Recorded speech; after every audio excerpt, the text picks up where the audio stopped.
मन की प्रसन्नता बहुत बड़ा तप है। हर समय मन को प्रसन्न रखना बहुत बड़ी साधना है, बहुत बड़ा लाभ है, जिसका हर समय मन प्रसन्न रहता है। जानते हो किसका मन प्रसन्न रहता है? जिसका मन प्रभु से अपनापन कर लिया है। मन को सदैव प्रसन्न रखना है तो भगवत संबंध से ही मन प्रसन्न रह सकता है। यह मन चंचल क्यों रहता है, अशांत क्यों रहता है?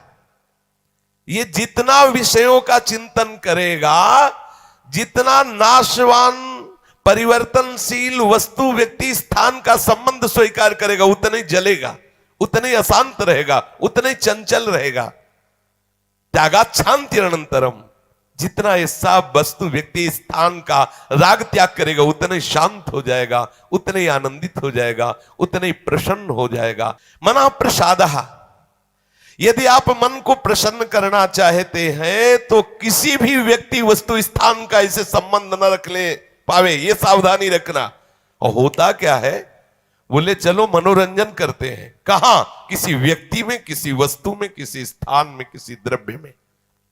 होता क्या है, मनोरंजन होता नहीं, एक नई जलन, एक नई चिंता, एक नई कामना, एक नई वासना, एक नया फसाव। चले थे आनंद लेने और फंस गए। हमारा मन प्रसाद, मन प्रसन्न कब होगा? बहुत ध्यान की बात है। भगवान कह रहे त्यागात शांति अनंतरम, यदि आप शांति देना चाहते हो अपने मन को, आनंद देना चाहते हो, प्रसन्नता पाना चाहते हो, तो आप वस्तु व्यक्ति स्थान के संबंध से रहित कर दो अपने मन को। एकमात्र प्रभु के चरणारविंद में आप अपने मन को लगा दो, फिर आप देखें आपका मन सदैव प्रसन्न रहेगा। क्योंकि प्रभु अविनाशी है, वस्तु व्यक्ति स्थान परिवर्तनशील है। वो एक रस प्रसन्न रह ही नहीं सकता जिसका वस्तु व्यक्ति स्थान से संबंध है, नहीं रह सकता, क्योंकि वो एक रस नहीं है, तो मन कैसे एक रस होगा? वो विनाशी है, परिवर्तनशील है, मूल में दुख है, केवल ऊपर से सुखद दिखाई दे रहा है। मन में अशांति, दुख, क्लेश, बंधन का कारण है किसी वस्तु व्यक्ति स्थान से अपनापन कर लेना। सूक्ष्मता से देख लीजिए, अभी हम यही फंसे हैं, चाहे हम ज्ञानी भगत हो, चाहे प्रेमी भगत हो, अभी केवल मन के भगत हैं, मन को अभी भक्ति के मार्ग में नहीं खड़ा कर पाए। किसी भी वस्तु व्यक्ति स्थान से राग न रह जाना, यह वैरागी का लक्षण है। समस्त वस्तु व्यक्ति स्थान में एकमात्र सच्चिदानंद आराध्य देव को देखना, यह अनुरागी का लक्षण है। हम देखें कि हम ना तो वैरागी है ना अनुरागी है, हम तो रागी है। हर वस्तु व्यक्ति स्थान से हम सुख भोगना चाहते हैं। देख लो, अगर ऐसा नहीं तो फिर मन जाएगा ही नहीं। जब तक सुख की लालसा नहीं, तब तक मन जाने वाला नहीं। इसको जहां जहां सुख का मिलने का भाव है, वहीं वहीं ये जाता है। जब धन, संपत्ति, स्त्री, पुत्र, नाना प्रकार की भोग सामग्री, इनमें हम अपनापन कर लेते हैं तो मन हमारा चंचल हो जाता है। सबका प्रश्न होता है, मन भजन में नहीं लगता, चंचल है। मन चंचल आपने किया है, आपको ही छोड़ना पड़ेगा। आपने वस्तु व्यक्ति स्थान से संबंध कर लिया है, वो चंचल, परिवर्तनशील, नाशवान, वही लक्षण मन को आ रहे। वो आप अविनाशी प्रीतम से अपना संबंध कर लो, देखो कितना आनंद मन में रहता है, कितनी प्रसन्नता रहती मन में। भगवत चरणारविंद का आश्रय लेने वाला हर समय प्रसन्न रहता है, ये पहचान है। भारी से भारी विपत्ति में भी उसका हृदय आनंदित रहता है, क्योंकि ये विपत्ति संपत्ति बाहरी बात है। वो जिस आनंद में मगन है, वह न विपत्ति का, न संपत्ति का, दोनों का प्रवेश नहीं, न हर्ष न शोक का। इसलिए मना प्रसादा, साधक ध्यान दे संतुष्ट येन केनवा। हर परिस्थिति में मन को प्रसन्न करना सीखे, प्रसन्न रखना सीखे। परिस्थिति में प्रसन्न तभी रह सकते हैं जब भगवत चरणारविंद का आश्रय नहीं। कभी परिस्थितियां किसी को चैन नहीं लेने देती, कभी संयोग, कभी वियोग, कभी हर्ष, कभी शोक, कभी अनुकूल, कभी प्रतिकूल, कभी मान, कभी अपमान, इसी द्वंद्व में हम पिसते रहते हैं। तो मन कहां प्रसन्नता का अनुभव कर पाता है। मन की प्रसन्नता के लिए सांसारिक वस्तु, व्यक्ति, परिस्थिति, देश काल, घटना आदि को लेकर के हम अपनापन, अहम करके उसे ना माने। जैसे ये व्यक्ति मेरा है, ये वस्तु मेरी है, ये स्थान मेरा है, ये अमुक अमुक मेरे। अब आपका मन प्रसन्न नहीं रहेगा, जलेगा, अशांत रहेगा। अपने स्वार्थ या अभिमान को लेकर किसी का पक्षपात न करना। यदि आप अपने मन को प्रसन्न रखना चाहते हैं तो अपने स्वार्थ की पूर्ति के लिए या अभिमान की पूर्ति के लिए किसी का पक्ष न लेना।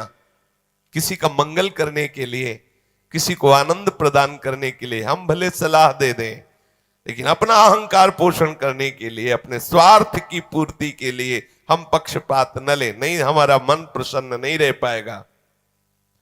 मन को सदा दया भाव से युक्त रखें, क्षमा भाव से युक्त रखें। दूसरों को कैसे हम सुख पहुंचावें, ऐसे मननशील बने।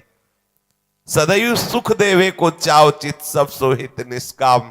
सबको सुख पहुंचाऊं लेकिन किसी से सुख पाने की लालसा ना हो, मन प्रसन्न रहने लगेगा। मन में जब दूसरों के हित की भावना होती है तो प्रसन्नता का प्रादुर्भाव होता है। और सदैव मन को प्रसन्न रखने के लिए थोड़ा भोजन पाना सीखें, कम बोलना सीखें, कम सोना सीखें और सदैव भगवान नाम जपना सीखें। अखंड प्रसन्नता आ जाएगी। मानते हैं प्रारब्ध के अनुसार शरीर रोगी हो सकता है, परिस्थिति प्रतिकूल आ गई, संसार ने तुम्हारा त्याग कर दिया, लोग निंदा करते हैं, लेकिन आप प्रसन्न रहेंगे क्योंकि आपने बहुत बड़े करुणा निधान आनंद समुद्र प्रभु का आश्रय ले लिया है। उस आश्रय में जो बाधक भाव है उनका त्याग कर दीजिए। अधिक भोजन करने वाला कभी प्रसन्न नहीं रह सकता। और बड़ी विचित्र ये जिह्वा है, ऊब गए भगवान। रोज इसे पवाओ लेकिन रोज नए नए पदार्थ, पेट बढ़ता चला जा रहा है, मांस पेशियां बढ़ती चली जा रही, कब्ज बढ़ती चली जा रही है और जिह्वा खाते खाते बूढ़ी होने जा रही, फिर भी और खाओ और खाओ। पता नहीं कब तक खाओ खाओ खाओ। भोजन पर साधक ध्यान दे, नहीं तो आनंद का जो विषय मन की प्रसन्नता है वो आप नहीं धारण कर पाएंगे। बोले हित परमित भोजी, थोड़ा सरल, स्वाद रहित, स्वास्थ्य वर्धक, सतोगुणी भोजन पाया जाए। स्वाद रहित भोजन बहुत आवश्यक है भजन मार्ग में, बहुत आवश्यक। ये अधिक मीठा, चटपटा, खट्टा, ये वो सब कामोत्तेजना पैदा करता है, कब्ज बनाता है, मन को चंचल करता है। कई तरह के भयानक ऐसे दोष जो हमारी साधना में हानिकारक है। पक्का समझ लीजिए, ये अनुभूत बात कहते हैं। भोजन जितना सरस होगा भजन उतने चौपट होगा। पक्का समझ लो। ये भोजन बहुत घातक वस्तु है, बहुत घातक वस्तु है। साधक इस बात पर ध्यान दे, ये भोजन हमें मारे डाल रहा है। हमारा जीवन भगवत प्राप्ति के लिए है और ये आज पा लिया, वो पा लिया, ये गुलाब जामुन, ये लड्डू, ये वो, बस बुद्धि में विचलता, भगवत चिंतन रहित और नाना प्रकार की वासनात्मक खेल की कामनाएं, कल्पनाएं, ये भोजन के कारण। बहुत आवश्यक है भोजन सुधारना। भोजन नींव है परमार्थ की। जैसा खाओ अन्न वैसा बने मन। तो मन प्रसाद कैसे प्राप्त होगे, क्योंकि आपका भोजन ठीक नहीं है। बहुत सावधान, बहुत सात्विक और नियमित परमित भोजन हमें मन प्रसादा स्थिति में निश्चित प्रतिष्ठित कर देगा। दूसरा, नित्य में एकांत सेवी। उपासक को चाहिए कि कम लोगों से मिलने का स्वभाव बनाए। सत्संग सुना या गुरुजनों के पास बैठकर जो प्रश्न उत्तर हुए, बस चुपचाप एकांतवास करने का अभ्यास होना चाहिए। हर समय हम किसी से बात करते रहे, हर समय हम किसी से मिले रहे, हर समय कोई हमारे समीप रहे, तो हमारी अंतर्मुखता नहीं हो। भले वो हमसे बात न करे लेकिन हमारी अंतर्मुख वृत्ति में वो बाधक हो जाएगा। इसलिए साधक को चाहिए कि एकांत सेवी बनने का स्वभाव बनाए, ज्यादा किसी से बात नहीं कर। वैसे बात करने का नियम तभी रखना चाहिए जब कोई आपसे प्रश्न करे और प्रश्न का उत्तर आवश्यक है देना, उत्तर देने से उसका मंगल होगा तो ही बात करें, नहीं ना करें। बहुत कम जीवन है हमारा, बहुत कम समय है। हम अगर व्यवहार प्रपंच की सत्ता को सत्य मानकर केवल यही हमारा कर्तव्य है, यही ऐसा व्यवहार का निर्वाह करना, तो हम भगवत साक्षात्कार कब करेंगे? कब हमारे हृदय में वो अखंड प्रसन्नता, कब हमारे हृदय में वो अखंड विकलता भगवत साक्षात्कार की होगी? और बोले वाणी से हितकर मृदु वचन बोले, एकांत सेवन करे और नींद भी एक नियमानुसार करे। स्वल्प निद्रा विहारा, स्वल्प सोने का समय बनाए। 24 घंटे में 5 घंटे बहुत है शयन करना, बहुत है, मतलब बहुत हो गया 5 घंटे। 6 घंटे तो उनको जो बहुत शारीरिक श्रम करते हैं, 7 घंटे मतलब खत्म। अब इसके आगे साधक शब्द नहीं लगेगा।